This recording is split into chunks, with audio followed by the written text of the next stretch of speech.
Pagbasa mula sa Banal na Ebanghelyo ayon kay San Mateo. Nang panong iyon, nagsalita si Jesus sa mga tao at sa kanyang mga alagad. Nasa luklukan ni Moises ang mga skriba at mga pariseo, kahit gawin ninyo at tuparin ang lahat ng kanilang sinasabi.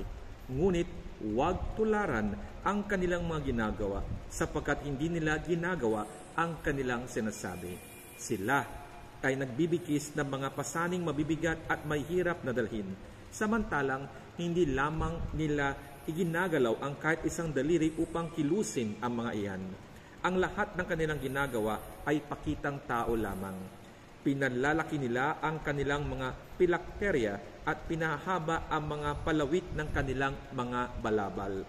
Ibig nila na sila ang una sa mga piging at maging kanila ang unang upuan sa mga sinagoga, na sila'y pagpugayan sa mga liwasan at tawagin sila ng mga tao na rabay.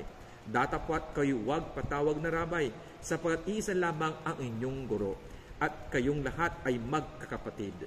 Huwag ninyong tawaging ama ang sinumang tao sa lupa, sapagkat iisa lamang ang inyong amang nasa langit.